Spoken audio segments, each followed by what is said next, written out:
Assalomu alaykum, hurmatli pensionerlar, ota-onalarimiz, opalarimiz va akalarimiz. Bugungi xabar juda muhim. U pensiyani olayotgan har bir insonning puliga, huquqiga va hujjatlariga bevosita tegishli. Agar siz pensiya olsangiz yoki uyingizda pensioner ota-onangiz, bobo-buyingiz bo'lsa, bu ma'lumotni oxirigacha eshiting. Chunki bitta e'tiborsizlik pensiya to'lovining kechikishiga, ortiqcha pul qaytarish majburiyatiga yoki firibgarlar tuzog'iga tushib qolishga olib kelishi mumkin. Men sizga oddiy tilda aniq misollar bilan tushuntirib beraman. Nimalar o'zgardi? Kimlar xavotir olishi kerak? Kimlar esa bemalol bo'lishi mumkin? Hozirning o'zida kanalga obuna bo'ling, videoga like bosing, chunki bunday xabarlar pensionerlar uchun vaqtida yetib borishi juda muhim. Avval pensiya masalalarida ko'p narsa oddiy ko'rinardi. Odam pensiya yoshiga yetadi, hujjatlarini topshiradi. Keyin har oy belgilangan sanada pulini oladi. Kimdir pochtadan naqd olardi, kimdir bank kartasiga o'tkazdirardi. Agar odam ishlasa ham, ishlamasa ham. Ko'pchilik pensiya baribir kelaveradi deb o'ylardi. Lekin hozir vaziyat ancha boshqacha. Pensiya tizimida ma'lumotlar elektron bazalar orqali tekshirilmoqda. Fuqarolarning ish joyi, bankdagi hisoblari, yashash manzili, ishonchnoma muddati, nogironlik guruhi, bo'g'uvchisini yo'qotganlik holati, mehnat staji va boshqa ma'lumotlar turli idoralar bazalari bilan solishtiriladi. Bu nimani anglatadi? Oddiy qilib aytsam, endi bir marta hujjat topshirdim. Bo'ldi, boshqa hech narsa kerak emas degan yondashuv xavfli. Agar hujjatda xato bo'lsa, kartangiz muddati tugasa, ishonchnoma yangilanmasa, yashash joyingiz o'zgarsa yoki siz ishlashni boshlagan bo'lsangiz, bu holat noto'g'ri aks etsa, pensiya to'lovi vaqtincha to'xtab qolishi, kamayishi yoki qayta hisob-kitob qilinishi mumkin. Yana bir muhim jihat. Firibgarlar ham aynan shu o'zgarishlardan foydalanib, pensionerlarga pensiyangiz oshadi, kompensatsiya chiqdi, kartangizni tasdiqlang degan bahonalar bilan qo'ng'iroq qilmoqda. Shuning uchun bugungi suhbat faqat pensiya miqdori haqida emas, balki pulingizni himoya qilish, huquqingizni bilish va muammoni oldin olish haqida.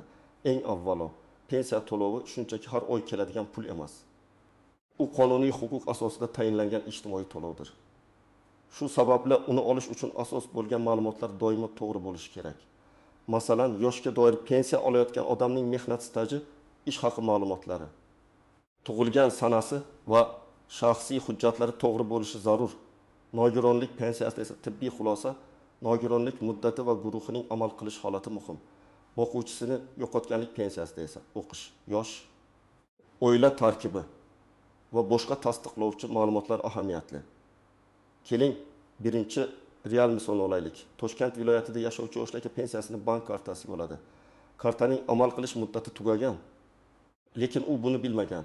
U har oy pul keladi deb kutgan, ammo pensiya kartaga tushmagan. Aslida pensiya tayinlangan, pul yo'qolmagan, lekin bank kartasi yangilanmagani sabab to'lovda kechikish bo'lgan. Bunday holatda odam vahimaga tushmasligi kerak. U bankka borib kartani yangilaydi. Keyin pensiya jamg'armasi bo'limi yoki bank orqali to'lov holati aniqlaydi. Muammo odatda hujjatlar joyida bo'lsa, hal bo'ladi. Lekin pensioner bir oy kutib yuraversa, o'z vaqtida murojaat qilmasa, o'zi qiynaladi. Dori-darmon, kommunal to'lov, ovqat xarajatlari kechikadi. Ikkinchi misol. Ikki yoshli opa pensiyasini o'g'li orqali ishonchnoma bilan oldirib yurgan. Ishonchnoma 1 yilga berilgan, muddati tugagan. O'g'li banka yoki pochtaga borganda pulni bera olishmaydi. Opa esa pensiyamni to'xtatib qo'yishdi deb o'ylaydi.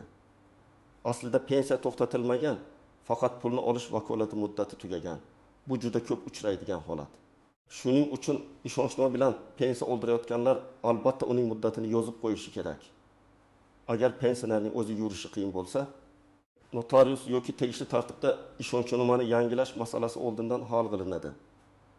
Uchinchi misol ishlovchi pensionerlarga tegishli. Aytaylik, 61 yoshli ayol pensiya oladi va shu bilan birga maktabda yoki xususiy korxonada ishlaydi. U men pensiyadaman, ishlasam ham hech narsa o'zgarmaydi deb o'ylashi mumkin. Lekin ayrim toifadagi to'lovlar, ustamalar, qayta hisob-kitoblar ish holatiga qarab farq qilishi mumkin. Mehnat shartnomasi rasmiy tuzilganmi? Ish haqi bo'yicha ijtimoiy soliq to'lanayaptimi? Ish staji keyingi qayta hisoblashda inobatga olinadimi? Bularning hammasi muhim. Agar odam norasmiy ishlasa, keyin nega bu yillar stajga kirmadi deb hayron bo'ladi. Chunki staj uchun faqat og'zaki ishlaganlik yetarli emas. Rasmiy ma'lumot, badal yoki tegishli tasdiq kerak bo'ladi. 4-misol. Qishloqda yashovchi pensioner bir necha oy boshqa viloyatdagi farzandinikida yashab turadi. Pensiya kartaga tushayotgan bo'lsa, muammo sezilmasligi mumkin. Lekin ayrim holatlarda yashash joyi doimiy ro'yxat, ijtimoiy nafaqa yoki qo'shimcha to'lovlar manzilga bog'liq bo'lishi mumkin. Agar pensioner butunlay ko'chib ketgan bo'lsa, u o'z ma'lumotlarini yangilashi kerak. Aks holda rasmiy xat tekshiruv yoki chaqiruv eski manzilga boradi. Pensioner esa bundan bexabar qoladi. Natijada oddiy masala katta muammoga aylanadi. Kimlar ayniqsa e'tiborli bo'lishi kerak? Birinchidan, pensiyasini naqd pul shaklida yoki ishonchnoma orqali olayotganlar. Ikkinchidan, kartasining muddati yaqinlashgan yoki bank kartasini yo'qotganlar. Uchinchidan, nogironlik pensiyasi olayotgan va tibbiy ko'rik muddati bor fuqarolar. To'rtinchidan, boquvchisini yo'qotganlik pensiyasi olayotgan talabalar yoki ularning ota-onalari. Chunki o'qish davom etayotganini tasdiqlash talab qilinishi mumkin. Beshinchidan, ishlayotgan pensionerlar, ayniqsa yangi ishga kirgan yoki ishdan chiqqanlar. Oltinchidan, pensiyasi kam hisoblangan deb o'ylayotganlar. Chunki eski staj yoki ish haqi hujjatlari to'liq kiritilmagan bo'lishi mumkin. Kimlar ortiqcha xavotir olmasligi kerak? Agar siz pensiyangizni muntazam olayotgan bo'lsangiz, kartangiz ishlayotgan bo'lsa, hujjatlaringiz joyida bo'lsa, yashash manzilingiz o'zgarmagan bo'lsa va hech qanday qo'shimcha shubhali xabar kelmagan bo'lsa, vayma qilishga hojat yo'q. Lekin bu umuman tekshirmang degani emas. Men har bir pensionerga kamida bir necha oyda bir marta pensiya tushumini, karta amal qilish muddatini va shaxsiy hujjatlar holatini tekshirib turishni maslahat beraman. Chunki muammo chiqqandan keyin yugurishdan ko'ra oldin olish osonroq. Endi eng ko'p uchraydigan nozik masalalarni tushuntiraman. Birinchi nozik jihat. Pensiya miqdori oshgani haqidagi xabarlarni hamma bir xil tushunmasligi kerak. Agar pensiyalar indeksatsiya qilinsa yoki bazaviy miqdorlar o'zgarsa, hammaning qo'liga bir xil qo'shimcha pul tushadi degani emas. Chunki har bir pensionerning pensiya turi, staji hisoblangan o'rtacha ish haqqi, ustamalari, qo'shimcha to'lovlari farq qiladi. Masalan, bir odamda 30 yil staj bor, boshqasida 15 yil. Birining ish haqqi yuqori bo'lgan, boshqasiniki pastroq. Shuning uchun oshirish foizi bir xil ko'rinsa ham yakuniy summa farq qiladi. Ikkinchi nozik jihat ortiqcha to'langan pul masalasi. Ba'zan odamga bir necha oy davomida noto'g'ri yuqori summa to'lanib qolishi mumkin. Pensioner davlat berdi, demak meniki deb o'ylaydi. Lekin agar keyin tekshiruvda ortiqcha to'lov aniqlansa, uni qaytarish masalasi ko'tarilishi mumkin. Masalan, boquvchisini yo'qotganlik pensiyasini olayotgan talaba o'qishni tashlagan, lekin bu ma'lumot vaqtida yetib bormagan, pensiya yana 2-3 oy tushgan. Keyin aniqlansa, ortiqcha to'langan pulni qaytarish talab qilinishi mumkin. Shu sababli pensiya olishga ta'sir qiladigan har qanday o'zgarishni yashirmaslik kerak. Uchinchi nozik jihat SMS va telefon firibgarligi. Hozir pensionerlarga qo'ng'iroq qilib, sizga qo'shimcha pensiya chiqdi, kartangiz blok bo'ladi. Pensiyani qayta rasmiylashtirish uchun kodni ayting deyishadi. Men qat'iy ogohlantiraman. Hech kimga SMS kodni aytmang. Bank kartangiz raqamini, amal qilish muddatini, orqa tarafidagi kodni, pasport ma'lumotlaringizni telefon orqali notanish odamga bermang. Pensiya jamg'armasi yoki bank kodimiz sizdan maxfiy SMS kod so'ramaydi. Agar kimdir shunday so'rasa, bu deyarli har doim firibgarlik belgisi. Hatto qo'ng'iroq qilgan odam o'zini bank xavfsizlik xizmati, pensiya bo'limi mahalla xodimi deb tanishtirsa ham ishonmang. Rasmiy masala bo'lsa, o'zingiz bankning rasmiy raqamiga qo'ng'iroq qiling yoki bo'limga boring. 4-nozik jihat hujjatlardagi ism familiya farqlari. Ko'p keksa fuqarolarda eski mehnat daftarchasida ism bir xil. Pasportda boshqacha yozilgan bo'lishi mumkin. Masalan, matluba bir joyda matluba, boshqa joyda matluba bo'lib ketgan. Familiyadagi bitta harf ham muammo chiqarishi mumkin. Pensiya tayinlash yoki qayta hisoblashda bunday farqlar stajni tasdiqlashni qiyinlashtiradi. Bunday vaziyatda odam hujjatni tashlab qo'ymasligi kerak. Arxiv ma'lumotnomasi, ish joyidan tasdiq, sud orqali faktni belgilash kabi yo'llar bo'lishi mumkin. Eng muhimi, endi kech bo'ldi deb qo'l siltamaslik. 5-nozik jihat. Chet elga chiqib ketish yoki uzoq muddat boshqa joyda bo'lish. Agar pensioner doimiy yashash uchun boshqa davlatga ketayotgan bo'lsa, pensiya to'lovi tartib alohida tekshirilishi kerak. Har bir holatda hujjatlar, xalqaro kelishuvlar, yashash maqomi va to'lov usuli farq qilishi mumkin. Ba'zi odamlar kartamga tushaversa bo'ldi deb o'ylaydi. Lekin keyinchalik tasdiqlash, identifikatsiya yoki boshqa talablar chiqishi mumkin. Shuning uchun uzoq muddatga ketishdan oldin pensiya jamg'armasi bo'limidan yozma yoki rasmiy tushuntirish olish foydali. 6-chi nozik jihat pensiyani qayta hisoblatish. Ko'pchilik pensionerlar o'z pensiyasi kam chiqdi deb o'ylaydi, lekin qayerdan boshlashni bilmaydi. Bu yerda hissiyot bilan emas, hujjat bilan ishlash kerak. Agar sizning eski ish tajingiz hisobga olinmagan bo'lsa yoki yuqori ish haqi olgan yillaringiz tasdiqlanmagan bo'lsa, pensiya qayta ko'rib chiqilishi mumkin. Lekin men bir yil ishlaganman deyishning o'zi yetmaydi. Mehnat daftarchasi, arxiv ma'lumotnomasi, ish haqi to'g'risidagi hujjat, buyruqlardan ko'chirma, tashkilot tugatilgan bo'lsa, arxivdan ma'lumot kerak bo'ladi. Ayrim odamlar eski zavod yoki kolxoz hujjatlari yo'qolgan deb o'ylaydi. Aslida tuman yoki viloyat arxivida saqlangan bo'lishi mumkin. Endi nima qilish kerakligini aniq aytaman.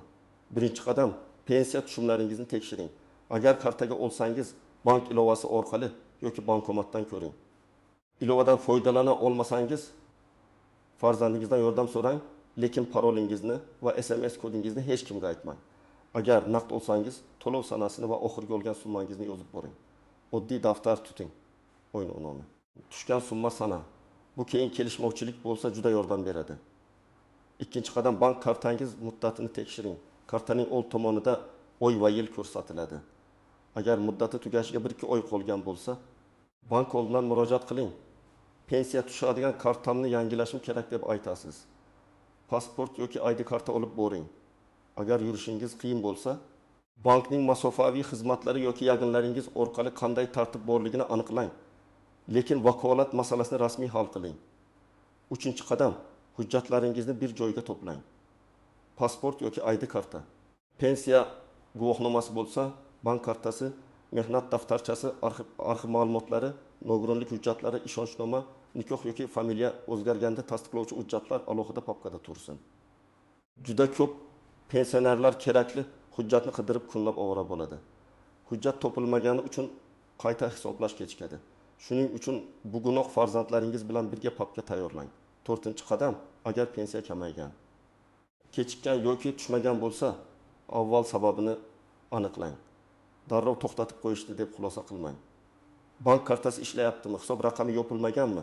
Karta bloklanmaganmi? Pensiya to'lov sanasi o'zgarmaganmi? Ishonchnoma muddati tugamaganmi? Shularni tekshiring. Keyin pensiya jamg'armasining tuman yoki shahar bo'limiga murojaat qiling. Murojaatda aniq yozing. Men falonchi pasport ma'lumotim shunday, pensiya turim shunday. Falon oydan pensiya tushmadi yoki miqdori o'zgardi. Sababini tushuntirib berishingizni va hisob kitobni taqdim etishingizni so'rayman. Og'zaki gap bilan cheklanib qolmang. Yozma murojaat qilsangiz, javob ham aniqroq bo'ladi. 5-qadam, qayta hisoblash kerak deb o'ylasangiz, dalil to'plang. Qaysi yillar hisobga olinmaganini aniqlang. Masalan, siz 1935 yildan 1935 yilgacha korxonada ishlagansiz, lekin mehnat daftarchasida muhr noaniq. Bu holatda o'sha korxona mavjud bo'lsa, korxonaga murojaat qilasiz. Agar korxona tugatilgan bo'lsa, arxivdan ma'lumot so'raysiz. Arizangizda ishga kirgan va chiqqan yillar, lavozim, korxona nomi, tuman yoki shaharni aniq yozing. Arxivdan kelgan hujjatni pensiya jamg'armasiga topshirasiz. Agar hujjatlarda ism farqi bo'lsa, buning ham rasmiy yechimi bor, maslahat olib harakat qiling. 6-qadam, firibgarlardan himoyalaning. Telefoningizga kelgan SMS kodni hech kimga aytmang. Pensiyangiz oshdi, kartangizga pul tushiramiz degan havollarga kirmang. Telegram yoki boshqa tarmoqlarda pensionerlarga bir martalik yordam, ro'yxatdan o'ting degan e'lonlarni ko'rsangiz, avval rasmiy manbadan tekshiring. Agar shubhali qo'ng'iroq bo'lsa, suhbatni tugating va farzandingizga yoki bankning rasmiy raqamiga xabar bering. Esingizda bo'lsin. Firibgar shoshiltiradi, qo'rqitadi. Hozir aytmasangiz pulingiz kuyadi deydi. Rasmiy idora esa sizga o'ylab, tekshirib, bo'limga murojaat qilish imkonini beradi. 7-qadam. Farzandlar va yaqinlar ham mas'uliyatni his qilsin. Agar uyingizda pensiya ota-onangiz bo'lsa, oyga bir marta ularning pensiya tushumini, karta muddatini, telefoniga kelayotgan shubhali xabarlarni ko'rib bering. Lekin bu yordam pulini nazorat qilish yoki tortib olish degani emas. Pensionerning o'z puli ustidan huquqi bor. Sizning vazifangiz ularni himoya qilish, tushuntirish va kerakli joyga olib borish. Hurmatli tomoshabinlar, bugungi tezkor xabarning asosiy mazmuni shuki, pensiya masalasida endi har bir hujjat, har bir ma'lumot va har bir bank amaliyoti muhim. Kartangiz muddati, ishonchnoma, yashash manzili, ish holati. Nogironlik yoki o'qish hujjatlari, eski staj ma'lumotlari o'z vaqtida tekshirilsa, pensiya kechikishi va ortiqcha asabiylashishning oldi olinadi. Eng muhimi, hech qachon SMS, kod va karta ma'lumotlarini begonalarga bermang.